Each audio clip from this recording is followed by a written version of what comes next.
Hey everyone, the Phileas Club is entirely fueled by your donations on Patreon. If you think the show is interesting or worth your while, do consider giving a little bit of money at patreon.com/the Phileas Club. Thank you so much to those who already do it. Hey everyone, and welcome to the Phileas Club. This is episode 111, and we talk about Libertarianism.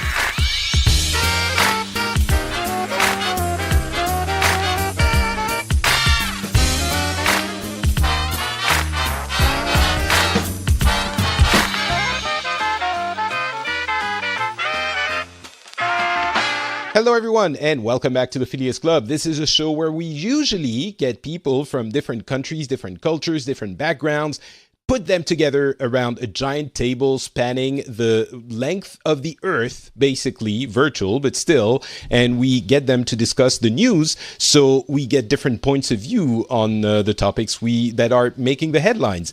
That is what we usually do every month. Every once in a while, we get together with one person. I get together with one person, and we discuss a specific topic. Sometimes it's life in a different country. Sometimes it's ideas. And today we're going to be talking about one specific idea, which might be strange to some people on the planet, myself included. I'm Patrick Beja, and I'm really happy to be welcoming today Brian Brushwood, who is basically the internet's most famous magician, right? Is that That's very kind. That's the culmination of an 11-year plan. Is one day I wanted literally just one person to think of me that way, and if it worked, now I could retire. Thank you. Well, listen, out of all of the magicians I know, you are the best one. And I also know of Dr. Stephen Strange, who is, my understanding, is some kind of magician. So that's not bad. Fair enough. We could be talking about magic. That would be a fascinating topic, and maybe we'll get to that one day. But the other thing I know about you is, well, apart from the fact that you're a fantastic person and human being, is your your belief in being a libertarian. That is starting really well. Already we're off to I love this because I don't know if you intended to, but the way you phrased it, it's almost as though you're trying to reconcile, like, well, he seems like a good person, but he believes in libertarianism. How can both of these things be true? It wasn't intentional, but in my mind, libertarianism is such a weird idea. And I'm sure, to Americans, it's already, to many Americans, it's a little bit far from the standard way of viewing the economy and the world and society. But you can imagine from outside of America, it's kind of a crazy idea. And I'm going to do my best to ask the dumb questions I usually ask. But yeah, already, how estranged are you from the common people in that school of thought? I mean, when you talk about it in the US, do people look at you funny, or is it like... Here's the nice thing is what happens, what I think happened, or you know what, I'm not even going to talk about other people. I'll talk about what happened to me. Is I grew up in a conservative household, and you're taught that these people are rational thinking beings and these other people are crazy. They want to waste all the government's money and do everything terrible. But then meanwhile, I would have friends who would be very liberal, and they're all like, why does your family love to hate people based on the color of their skin, or force everyone to be the same religion or whatever? And it wasn't until I got to college. To be clear, was it the case or was it not the case? No, not at all. Okay, right. So there was fantasies on both sides of the. Yeah, correct. And it wasn't until I got to college that I realized that the shorthand of the left and the right is something very, very easy in rhetoric. It's something that everybody resonates with. Culturally, you kind of have two clubhouses, one on the left side that says the government should intervene a lot on fiscal issues, but should not tell people very much what to do culturally, socially. They shouldn't tell people where to put their genitals. They shouldn't tell people. That's a great way of putting it, by the way. I think that's how I'm going to refer to those ideas from now on. Don't tell people where to put their genitals. That's right. That's not a polite thing to do. On the other side, you have the right that on the one hand, they're like, hey, I'm running my business. Government, could you please stop telling me how to run my business? Because I'm an expert on one thing, and that's my business. But unfortunately, that clubhouse also very obsessed with where people put their genitals. Very obsessed about what passport they have. Very obsessed with all the things we associate with the far right. And it wasn't until I got to college that I saw that there is no left right, but instead there's a diamond, a political diamond. So on the left, you have socially liberal, hey man, you do you. Let's be from all walks of life and let's tolerate each other. And also on that side, you said, but we have to stop corporate interests. We got to keep them in check. We can't have runaway whatevers. And also, if we're going to help all these people, well, then obviously we have to tax everybody. And of course, the government ends up getting everybody's business. So that is fiscally. Oh, there's a better word than statist. Fiscally, government intervention high on fiscal issues, right. Government intervention low on social issues. And then on the right, you have government intervention very low on fiscal issues, but very, very high on social issues. For example, the right was the one that was fueling the drug war or prohibition back in the early 20th century.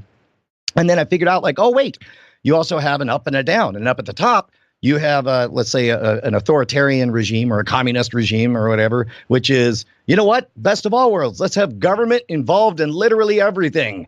And then you have down at the bottom, you have my little corner, the one that makes the most sense to me, which is whenever possible, let's not get people who aren't the parties involved. In other words, let's try to minimize government intervention in my pocketbook and in between my two pockets. That seems pretty good to me. That is the way you're putting it is really interesting because you had this little caveat at the beginning, which was whenever possible. And the way I view the way I perceive libertarianism doesn't have that whenever possible. I imagine maybe in the way that, your family imagined liberals and your friends imagined your family, something extremely one tone, this is what we should do and it should apply to everything. And maybe, you know what? Maybe we should define libertarianism before we keep going. And maybe I'm going to start and you're going to correct me because that's the meat of the show. But before we do, it's really interesting already the way you are describing even the complex view of the political spectrum. For you, initially it was two ideas, and then you have the diamond with different people who are on different places on that diamond, maybe.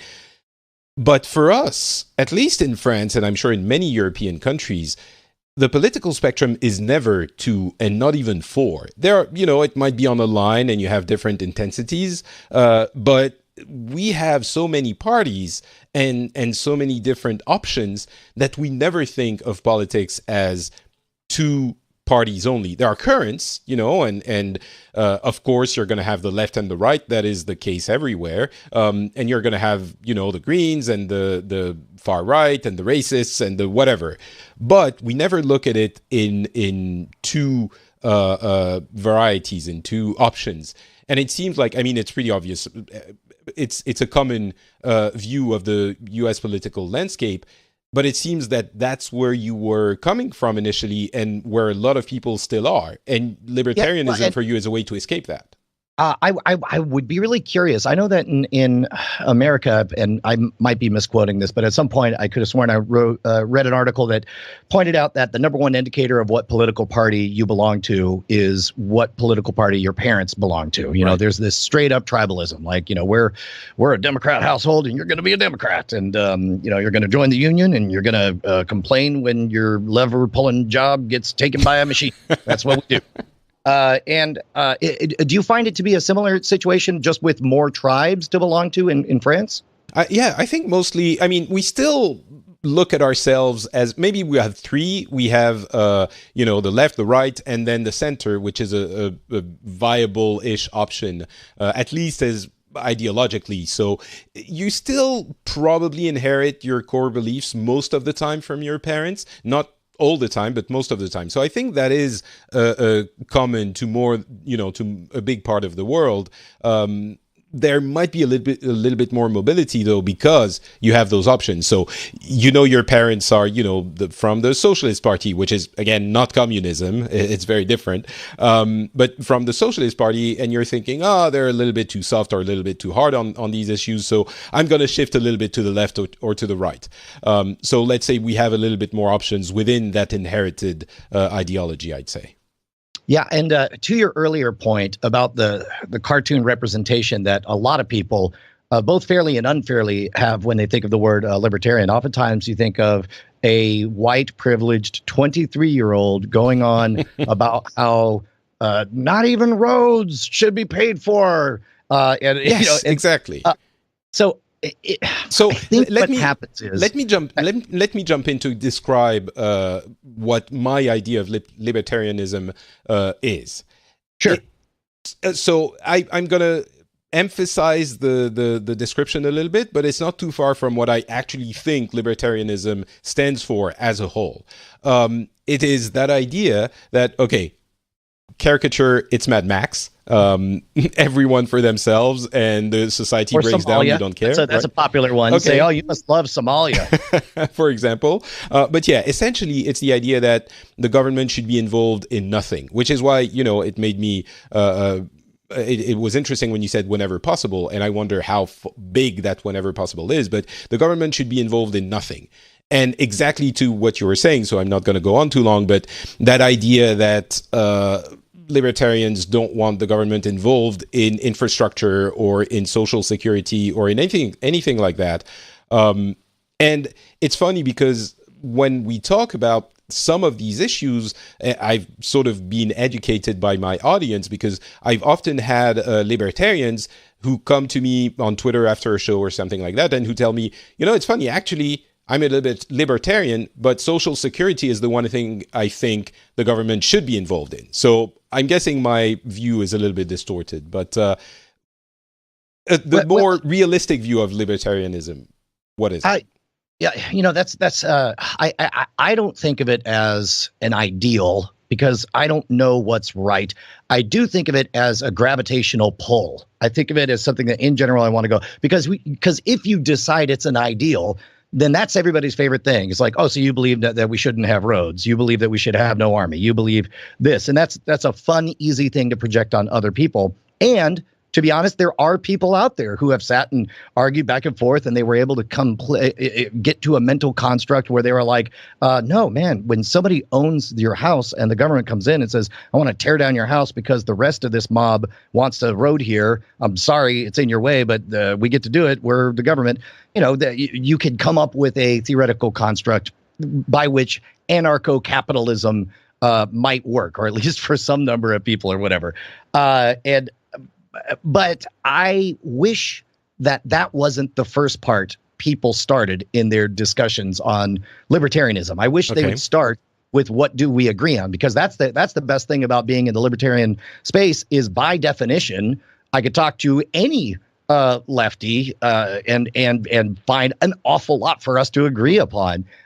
Things, for example, things get a little bit weird when you get to the subject of, for example, gay marriage. We both agree that it should not be prohibited to marry somebody of whatever sex you like. But we agree for different reasons, because they believe that the government is the institution that blesses unions between two people. And I believe that the very idea of government being in charge of what people can copulate in any capacity is inherently immoral. So you find yourself overlapping on things, but for different reasons. But that's okay, as long as you guys are overlapping. Likewise, on the right, they complain about like this small business is getting crushed under these ridiculous regulations. Look at this. Now they want me to disclose that there's plastic in my facility for no good reason. It's a plastic shop. Of course, there's plastics here.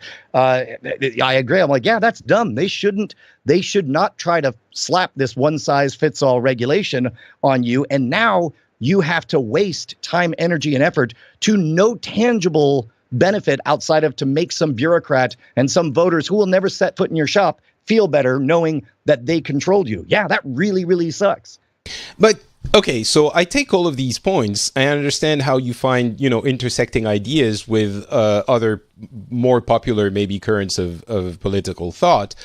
But in each of those, if you stop at that point you're discussing, it makes sense. But if you go a little bit farther, it starts to break down. I mean, in my view, at least, when you're talking about the road, I'm not sure where you fell on that one, tearing down a house to build a road. I'm not sure if you thought it was, something good or something bad. And I'm guessing that libertarians aren't super happy about those kinds of projects. But then for the common good, sometimes you need to bring down one person's interest or a group of people's interest. Right. If there's a moral way to do that. The libertarian answer to that, there was a Supreme Court decision, the Kelo decision, where what I think libertarians tend to try to be very cognizant of is that behind every government action is the force, is a monopoly on violence. And we don't like to remember this part. Right. But the government has a monopoly on violence. The government has the right to murder at its will. And we say no. In the US, movie, they're not murdering people left and right. But for example, taxes. If you do not pay your taxes, sooner or later, people with guns will show up. And if you refuse to move, there are cases where people have been shot dead because they refused to move and they did not cooperate with the authority that has a monopoly on violence. So, well, I would say ideally they put you in jail, which is already, you could make the case that it is a violent-ish action. I don't think you have to go to. Yes, it's called imprisonment, and it's what we do to slaves. That's sure, but okay, keep going. So regardless, life, liberty, and the pursuit property, of happiness. When you are imprisoned, you are denied. You exist in the past, the present, and the future. The past is, or when you are murdered, you are denied your future. That is a denial of your liberty. When you are imprisoned, you are denied your present. And when you have your property taken from you, you are denied the fruits of your past labor. So in that, and this is the high-minded, feel-good kind of stuff. But my point on all this is, for example, let's say you want to tear down a house because you want a road because it's for a public good. I don't doubt that it would be good for the public. I don't doubt that it'll be good for everyone. But I don't believe that announcing how it's going to be and the justification of it being because you have guns is a very moral or ethical way to do it. It seems to me that there is some price by which they could reach an understanding. Or, because if you don't own a thing, then what's the point of anything? Why even bother to call it ownership or anything? Sure. Well, I mean, it seems a little bit of an absolute view on things. You do own the thing, but if you can never, you're saying they could come to an understanding if the person doesn't want to leave, and there is no price, if it's money that will make them leave or anything that will make them leave, then you don't connect those two cities that need the road and that will improve everyone's life and the economy between the cities and improve jobs and make everyone's life better. Like, what is I understand you're saying there would be a more moral way of doing it, but sometimes there isn't. And ideally, right. The laws and the system of rules that we have are there to resolve those cases where you can't find a common ground, hopefully without violence. This is actually a really good setup for the other argument for the position, which is we've described a situation where, let's say, universally, 100%, all of society will be better if this road is built, and you got one stick in the mud that refuses to give up their property or whatever. Okay. And everybody agrees, except for that one person, that the obvious thing is to eminent domain it and take that property. We've had situations like this. It was so obvious that we needed a telephone grid unified to go all the way across the United States that at a time that there was a lot of tinkering and people were putting together competing standards and all that stuff, it was announced by the government. No. We're just going to have one standard. We picked this guy. It's AT&T. And they used the force of law, and again, that behind guns, to set up the AT&T monopoly in the United States. And we had 50 years of lack of progress. They had to, then people started hooking up answering machines, and they're like, whoa, these are foreign devices hooked up to this monopoly. We have to stop this because who knows what'll happen. And again, but those aren't incompatible. It's not incompatible that you needed the government intervention to set up the infrastructure, and then you had a few decades where maybe things didn't move as fast as they could have.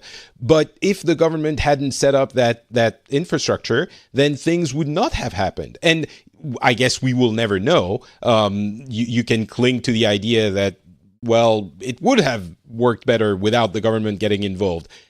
I guess maybe if we're going to an extreme, but that's a really good point, because that is the real challenge. Is the free market position doesn't get to weep for the thing that actually happens. We just have to shrug for the thing that never got a chance to be tried. And we see echoes of this. For example, because we spent all our money on established landlines, then America slipped behind and didn't get the chance to leapfrog over into wireless technologies. And we've seen countries that suddenly, because they didn't move too early to do what looked like the obvious thing at the time. And that's the other thing is when you vote. What's the phrase? You don't need freedom to do the smart thing. If you want to open a bank account and start saving for your retirement, you don't need freedom for that. Everyone's going to agree that that's just fine. What you need is freedom to do the crazy thing, like cash out your retirement to start a startup called Google or whatever. I mean, and in general, I think of it in terms of just regulatory barnacles on a ship. It's like you put this brand new ship in the water, and it's just moving really, really fast. And bit by bit, in that industry, as it emerges, you just get more and more regulations. And it's not that the ship doesn't work. It's not that it doesn't get you from point A to point B. But now you got to wait for somebody else to build a brand new form of transportation, because those barnacles are never coming off. Okay, I see. That's just a bummer to me. I understand that. I think I'm going to ask you about where you're okay with the government getting involved, because I understand where you're okay with the government not getting involved mostly, but that is, I think, the really interesting part is, where do libertarians say, okay, that's too much even for me? Before we do that, though, I want to go back to the idea of genitals, because obviously it's appealing to everyone. That SEO. Yeah, exactly. You have that intersection, you said, with liberals, where you're telling them, well, we don't want the government to say who you can marry. But how far do you take it? For example, if some people want to be polygamous, are you okay with that? If some people want to marry younger people, I'm not going to say children, but 14 years old, for example, where do you set the bar? In my view, the libertarian it's almost as if it's by accident that they're going to agree with the people who defend gay rights or whatever, because really their belief goes a little bit farther into a territory where the people who defend gay rights might say, whoa, hey, wait a second now, that's a little bit too far, right? You see what I mean? So yeah. Where do you set the... Well, let's take I think the problem is the, or I think where we disagree is the immediate assumption that government is the best way to get to those good things. We want good things. Let's say there's a community around the corner, and they have a practice of marrying off 9-year-olds. They pair them together and they marry them. We can pass a law and then eventually bring in guns and start it, and we'll probably. Why do you always go to the guns thing? It's that, like, I understand that's the end of the story if things go really badly, but I think that's an interesting view of it, because that's not where my mind as a European would go. Well, it would go to the courts, it would go, but you immediately go to, and then it will end with guns and monopoly on violence. That's really interesting. No. It's just that's what's backing it. That's what's backing those laws. Laws mean nothing without the guns, and I think it's immoral to forget that part. I think it's immoral to seduce yourself into thinking that you're just issuing a feel-good proclamation and people are obeying it because you were right the entire time. For example, let's do a more concrete thing. It was very well-intentioned to start the war on drugs and to get people to start prohibition. And as a result of that very well-intentioned public good, millions of people died, and organized crime became a horrific, and it's directly traceable. So good intentions don't cause things to happen. It's the unintended consequences that terrify me, and we've seen the unintended consequences of the 3-year-old who, and again, for as much as you would like to believe that guns aren't where it goes, you know, there's a 3-year-old toddler with his face melted off because they threw a flashbang into the wrong house on a no-knock drug raid. That's a real thing that's happening. Sure. And I think it's immoral to look the other way on that and say, yes, but no, we're really just trying to get people to be good people. I think those are fine words that deny the end of the line of where these feel-good policies often can end up. Not always, but they certainly can. You will agree. Okay, let's get back to the 9-year-olds, actually, because I think you were getting to a point that was really interesting. Tell me if I'm wrong. You were saying maybe society is going to be better off with people getting married at 9 and raising families. No. No, I was wondering, because some people do that, and you know, couples divorce less and they might be happier. I don't know. No. Let's say there's 3 people. It's Patrick and Brian and we'll say Tom Merritt. And Tom Merritt does something that the 2 of us don't like. We could pass a law, because after all, we outnumber Tom Merritt, and then Tom Merritt will have to obey because the force of law and behind it, guns. Don't forget. We'll force him to. Guns. But the libertarian I've been working position out, so the libertarian position would be, well, Patrick, you and me really don't like what Tom's doing. What do we have? We don't just have the power to vote. We also have money. We also have platforms. We can also make it very unpopular for Tom. We can put pressure on him. We can refuse to trade with Tom on a person-to-person basis. You don't need to go to pass a law immediately. And as a result, what we have is laws often only get passed after society has moved on past a certain thing. Because think about it, the lawmakers, they want to get reelected, so they tend to wait until they figured out what the society already wants and is already doing, and then they do the equivalent of stand out in front of that parade and act like they're leading it, and years later say, well, I solved that racism problem, didn't I? Okay, but in the case of the war on drugs, which clearly I think now has at the very least been badly implemented, if you look at the alternative, especially, I mean, hindsight 2020, all of this, now it's easy to say, well, that was kind of a bummer. But when it started, drugs were a problem, right? And the alternative, what was it? To just let it happen and let the drugs flood into the country? I mean, I can understand why people at the time were saying, we need to do something about it with those very precious guns we have that, you know, we care about so much.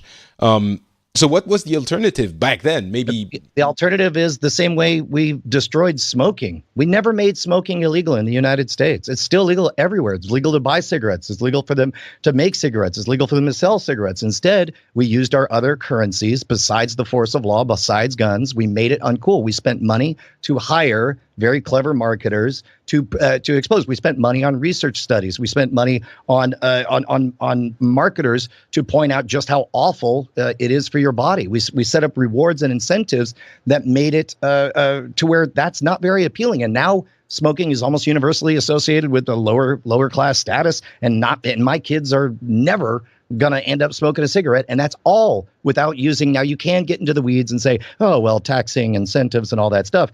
That's fine. I would make the case that you probably could have done it without any of that either, because ultimately what happened is you had an argument of ideas, and the better idea won, because at no point did the government come in and stop the argument. And the problem is, as much as it feels like announcing that cocaine is now illegal has stopped the argument, all it does is drive the argument underground and result in horrific, perverse consequences. So the idea, I think, yeah, that's an interesting way of looking at it. And let's take something even worse. If you want to really get me, say, what about slaves, Brian? What about slavery? And the answer is, hey, Brian, what about slaves? What about slavery? We could have handled it the way the entire rest of the world did, rather than having the bloodiest war in our history, using nothing but our guns to kill brother against brother. Instead, they, as a society, they bought out moneyed interests, bought the freedom of slaves and set free. In the case, now you say, oh, but it was the government in England that paid for all the slaves to be free. And I will say, yes, because that is the point at which that story ended. But I also believe it might have been possible, or probably would have been inevitable, that some moneyed interest would have done it themselves. You're making me pause, which is I'm never happy about, because that means I'm considering ideas I didn't like or still don't like, but at least I'm considering them. Okay, and let's dial back, like on the roads thing, where it's like I like roads, I like to drive on them. I think they're fine institutions. Unfortunately, when all you care about is when you have the force of law, you get to say there's got to be a road here. Everyone want roads? Say yeah, and then they all say yeah, and then a road gets made, and everybody agrees it was the right decision. And it's not for 20 or 30 years later that you find out that contract was awarded to this guy's cousin, and that there was no competitive bids, and it cost $1 bazillion, and that it wasn't made as well as possible. And we have cases now where best practices, more libertarian-leaning practices are, okay, we're going to budget money for a road. We don't care, and we're going to put it out to bid. We're going to have competitive bids, and we're going to have private institutions lining up to outcompete each other for this money. Likewise, the American education institution, unfortunately, has this thing where we decide that wherever you live, we decide by geography will determine what school you're going to go to, because everyone's got to go to school, and there's only one state school-run institution.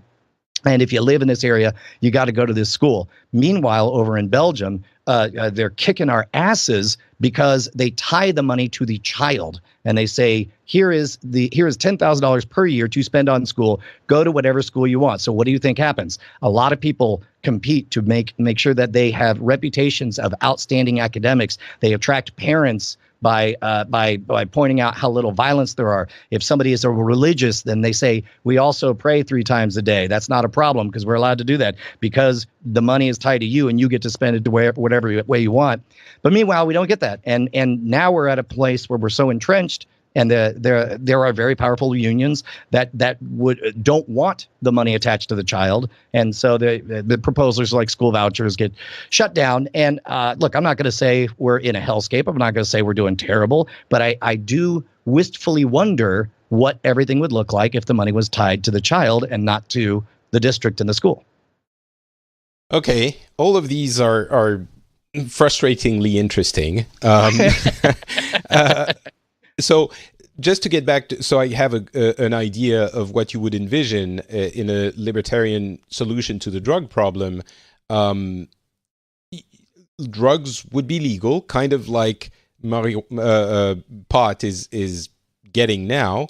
They would be legal, and you could open a cocaine shop, and the power of marketing would make them look uncool. I'm simplifying, but it would be legal to sell drugs. Is that somebody? Let's say you open your. Let's say, and again, everything goes in stages, right? So what I think really will happen is we're having a discussion about pot, and then what I suspect will come next is a stepping away from criminalization of harder drugs like cocaine, and instead the opening of a dialogue of looking at it as a public health problem, which, then now all of a sudden, I think that changes sentencing, changes incentives. Now, if you have cocaine on you and a cop pulls you over, now you're not incentivized to consider shooting the cop because you can't afford to go to jail for 10 years. And instead, maybe, you'll be less violent because, if you're caught with it, you're going to go into a treatment program and all that. But even if we waved a wand and all of a sudden everything was legal, or at least in drugs, let's say, enterprising entrepreneur Patrick Beja opens up a coke shop. But then meanwhile, both Tom Merritt and Brian Brushwood think that coke is the worst of all the drugs. And now, again, rather than us voting, because again, we can outvote Patrick Beja, we say, well, what do you got? Well, I got a platform and I got money. Let's say we open up next to it a free clinic, that demonizes it. Let's buy ads. Let's create a better alternative. Let's, it's just, there are options that don't involve the government. There are possibilities. What happens when everyone thinks the best option is to do the drugs, though? Like in every example we've been taking, the people, like the good people, Patrick Beja and Brian Brushwood, have the right idea. But it seems to me that in many cases, the majority or the people who have the power or who have the money or whatever might not have the right idea. And that is a really good question. And the good and if I run a government, then I have to have an answer for that. But if I believe that free minds engaged in spirited debate will yield the answer, then I don't have to know right now what the right answer is. Just that we can agree that there needs to that we need to work towards a right answer. So basically, libertarians are unbridled optimists. They just think that people working together will create an idea, the best solution. Because I'm not even going to say they will, but I'm going to say that they tend to, right? So it's more likely than the government trying to engineer it. Yeah. For example, take a look at Hong Kong. Hong Kong was a curious political artifact that was owned by the British, but they didn't want to do anything with it. It had zero natural resources. It was rock and a port, and it was owned by Britain. And they said, "What are we going to do?" And they said, "We're going to do one thing, and that is keep the peace and enforce contract law."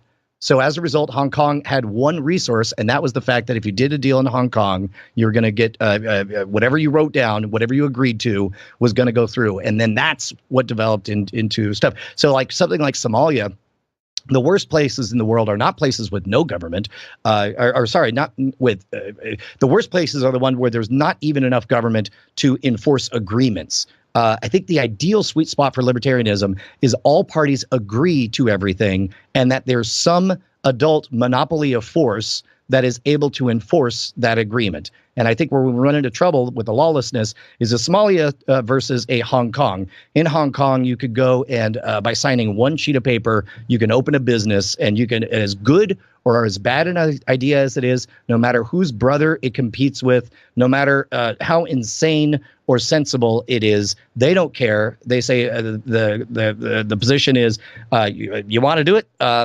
Zero money. Hope best of luck to you. We'll enforce the contracts that you do. And a lot of wonderful things come out of that. And a lot of not wonderful things come from, number one, well-intentioned sweeping policies over applied. I'll tell you this much. Libertarians, we could eventually argue about the roads. Can we start by agreeing on wars, about these insane wars about that we're fighting all over the place, these military presences, trying to put our one-size-fit-all solutions throughout the globe? I don't know. That's my vibe on all that. Yeah, I mean, again, this is an example of I would say, yes, sure, maybe all of the wars that have been happening in the past few decades weren't ideal, but some of them were necessary. And it seems like you're saying, your solution would get us to never do anything like that. And sometimes you have to. That's and again, this is the universal argument is like, well, if we took this to its extreme, then here's a bad situation. But the good news is we're never going to get there. We're never going to get to any of those extreme situations. We're never going to get to a place where we're going to tear up the roads. We're never going to get to a place where there are no wars fought. We're never going to get to a place where somebody's allowed to raise a child without educating them. So you don't have to worry about that. So if that's the part of libertarianism that scares you, why? Good news. It'll never happen. Why? I mean, sure, the no wars thing. So you're saying even in the libertarian view, some wars you have to fight, is what you're saying? I mean, that's an interesting question on what is a just war. that might be above my pay grade, but also not anything I can do anything about at this point. But I can do something about making sure that my school board doesn't award a contract to just one person, but instead puts it out to bid for 5 different people. Okay, so you're saying let's talk about what we can have an influence on at the moment, and then we'll talk about the bigger things later. Yeah, and I believe there are, like, for example, a dude went to jail, full on jail, for selling silver coins. It was he said, I don't like the idea of the government printing up money and all that stuff, so I'm going to do something about it. I've got some silver here. I'm going to melt it down, and the price of silver is about $25 an ounce. So here's an ounce-sized coin of silver. And it says Liberty on it, and it's got $25. And if you go to the website, it explains, this is a price tag. This is a approximation of value. You do with it whatever you want, and you trade it. But you understand why it happened, right? You understand that in order for the monetary system to work, the government is the one who has to print money. And this was kind of, it's not money, hey, wink, wink, not, nudge, nudge. And you understand why this went to the extreme of putting the guy in jail. I don't know the story, but I'm guessing. But by that logic, why wouldn't you put the whoever you can use in Bitcoin in jail? What's the difference? I mean, the Bitcoins aren't set as are they,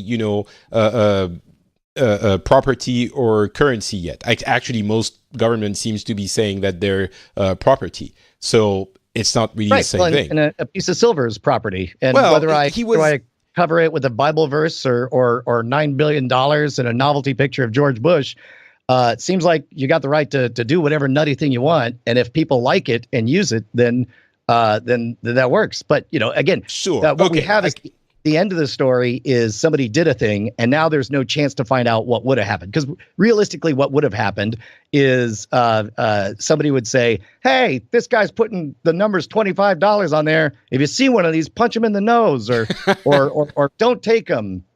Punch him in the nose would be a problem already. But because as you implied as you said many times, again, in order for society to work, most people seem to think that the government has to have the monopoly on violence. So the correct way of doing it, you're right. Yeah, the correct way of doing it is call a cop and tell them to punch him in the nose. So because that's much better. But okay. I mean, really, the best one involves no punching of noses, and instead says, take out, start writing pamphlets, start telling friends what a big phony and fraud this is, and then get it resolved that way. Well, I do love that every scenario that you describe always seems to go the best way possible. That's what I'm understanding from everything you're explaining. Maybe I'm viewing it a little bit cynically, but no. I mean, it won't go the best way possible. It'll go wrong a lot of different ways. It took a lot of false starts to convince people to stop smoking. It wasn't enough to just have doctors, issue reports saying it, because then the moneyed interests paid doctors to say doctors prefer camels. There will be setbacks, there will be failures along the way, but we got there, and we got there effectively, and we got there without shooting people, and I thought that's pretty great. So don't confuse my position with it is unstoppable that there will be failure. There'll certainly be failure, right. But it's not inevitable that there will be success. But I'm saying you can get there without the clumsy and what they say when you're holding a hammer, everything's a nail, right? Right. Yeah. No, and to be fair, it is absolutely the case that it's not like the governments get it right every time. I think if the one thing that every political current agrees on is that the government gets it wrong many times. So I get your point. So since we're on governments, what do you think the government should be in charge of? That's I think the really interesting thing, because from what I understand until now, it seems like it's nothing, but you were saying whenever possible. So no. The government should guarantee the maximum amount of life, liberty, and property. It protects your interests. That's why it's there. It protects you from being imprisoned. It protects you from being murdered. It protects you when you make an agreement with another person. It enforces that agreement. And beyond that, there's not much that it seems like everything else can be worked out among free individuals. No, but so contract law, I think, is pretty clear. Your example was really good. But all of the other things you kind of glossed over, how does that actually work? Do you need a police force? Do you need, judges? Do you need, what does the government actually consist of? And that's here's a fun one. Would you be opposed to the idea of each city choosing what police force they wanted from competing institutions? Do you feel like that would be inherently immoral, or do you feel like that would create an environment where they attempt to outdo each other with better records of politeness? You know, for example, well, it costs more money, but SecureCorp, every single person has a live drop cam on them, and I think our community feels better with that. So we're going to vote. Hey, are we cool with spending $5,000 more per month for SecureCorp over Benefax? And they're like, yeah, we're going to go with SecureCorp. They're like, no, we can't afford SecureCorp, so we're going to go with Benefax. And it's like, okay, well, I hopefully we'll be able to afford it, or let's put some pressure on them to get those drop cams installed, because there's a few more beatings than I would like. That sounds freaking rad. That sounds like progress. I love it. You know, I don't know if I want to live in a libertarian world, but I certainly want to live in a Brian Brushwood's world. Everything you describe sounds awesome.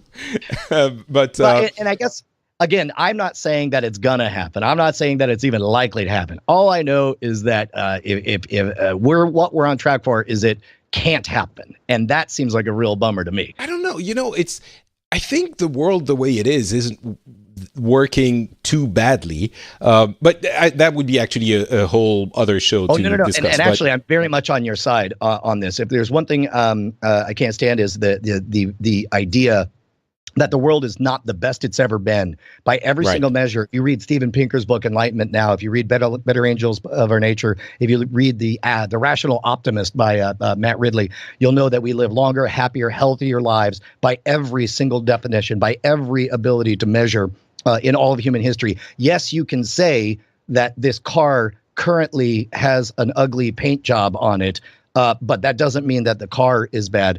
And especially if you read the Rational Optimist, and also Abundance is another good one. It's pretty clear that most of the good things and the progress we have is generated by the engine of competitive free markets. And so I want a free market of ideas. I want a free market of a literal free market. Yeah.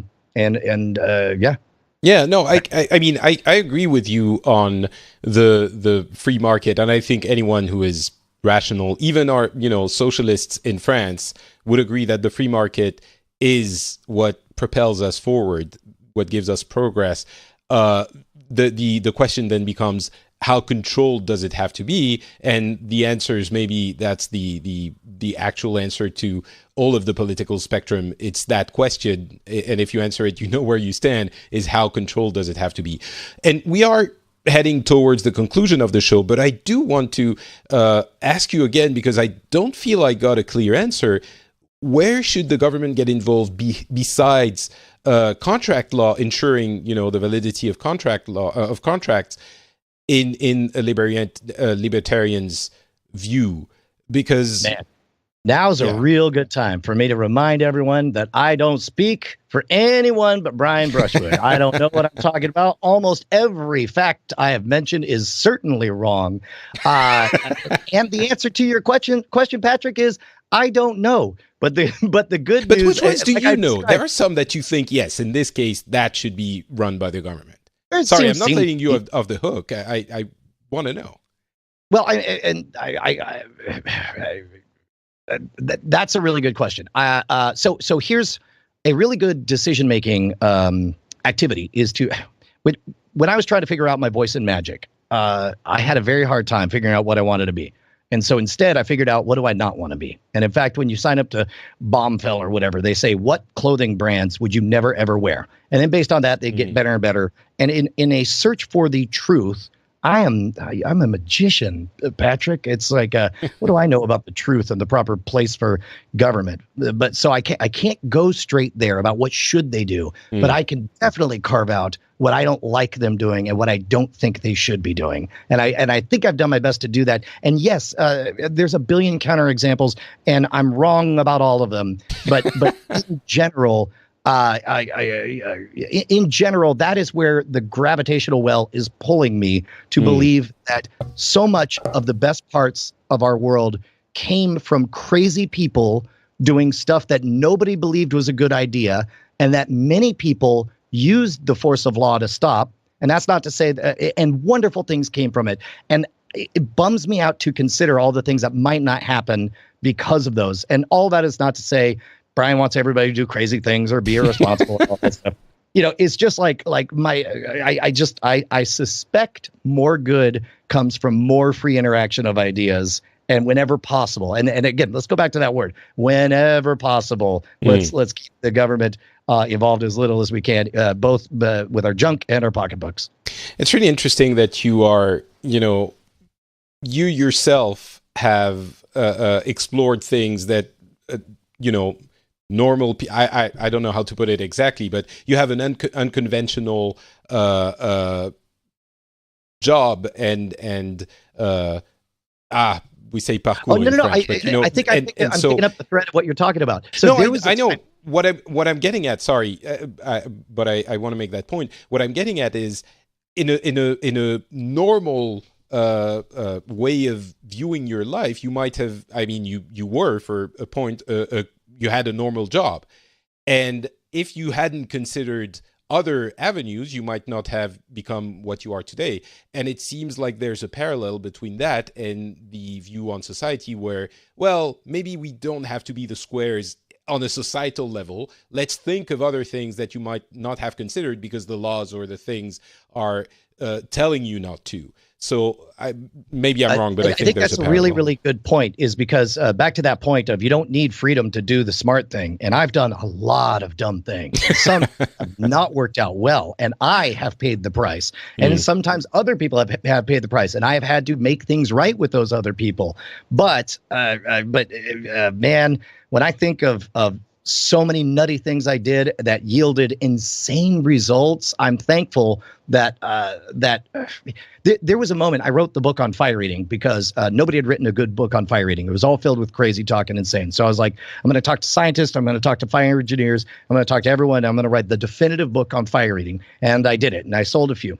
And then I started going to different venues, and I noticed that every single municipality has a different set of laws about what they allow when it comes to an open flame on stage. Sometimes you're able to do bar flare tricks and do fire blasts. Other places you have to have a performance license or whatever. Sometimes you have to be a pyrotechnician, which is insane because pyrotechnics involves gunpowder. And it occurred to me like, oh man, you know what I could do? Since I'm the guy who wrote the book on fire eating, I could create the United States Association of Fire Eaters. I could design a set of best practices, and I could start writing letters to every municipality. And I'll bet there's a lot of city council people that would love to back the idea of this and make this a unified thing. And I realized, what I'm describing is starting a union and using the force of law to enrich myself and to dictate power. And the whole time I'd be able to talk about, we're saving so many lives. I'm so great. I'm doing a great thing while enriching myself. And I think that temptation, that realization that that's a really thing that could happen is part of what fuels my, I don't know, it felt immoral to me. And so, I don't know, even if there's good intentions, I think you can find yourself getting caught up in perverse consequences. Okay, well, I think that applies to pretty much everything anyone has ever said. So it's a good moral end to that discussion we've had, I think. All right. Anything else you want to add about, like, be kind to your local libertarian? They're yes, not a monster. Of all the people to be kind to me. Don't be angry. It's okay if I'm wrong. If you talk to me on Twitter at Shwood, SHWOOD, I'm happy to respond. But one thing everybody loves to do is to tell me what I think. And if I'm an expert in one thing, it's what I think. So I don't need you to tell me what I believe, and it won't yield much. Well, you know what? I think the listeners of this show are people who are used to being cordial to those they disagree with. At least that's what we try to do. So I'm sure everything is going to be perfectly fine. And you should go follow Schwood on Twitter. And what other places do you have stuff that you do and that people can find? Because let's not forget, you are not the Libertarian official speaker of the U.S. Yes. You have a job. No. I'm a fire-eating magician who shoves nails in his eyes, and you can learn card tricks from me at youtube.com/scamschool. I am also on a quest with my buddy to become the ultimate gentleman, warrior, and scoundrel at The Modern Rogue. If you go to youtube.com/modernrogue, and in fact, we even started doing daily articles at themodernrogue.com. I talk movies and stuff with Tom Merritt at Cord Killers, and do comedy and on Night Attack, and with Justin Robert Young, who I also do the Weird Things podcast with Andrew Main. That's a lot of stuff. That is a lot of stuff, but everything will be available. Well, you know what? Just go to his Twitter account. That is kind of like a card, people's cards now. So I do link the Twitter account of all of my guests on the show notes. And in this case, it's super easy. It's Schwood, like Brushwood, but without the bra. There is no C in Schwood. Exactly. There is no C in Schwood. Remember that. My name is Patrick Beja. As I said at the beginning, my Twitter handle is not Patrick. I'm also not Patrick on Facebook and Instagram. You can find this show at FrenchSpin.com. But above all else, if you believe the show is interesting, entertaining, I would like, how do I libertarianismly say that I want your money?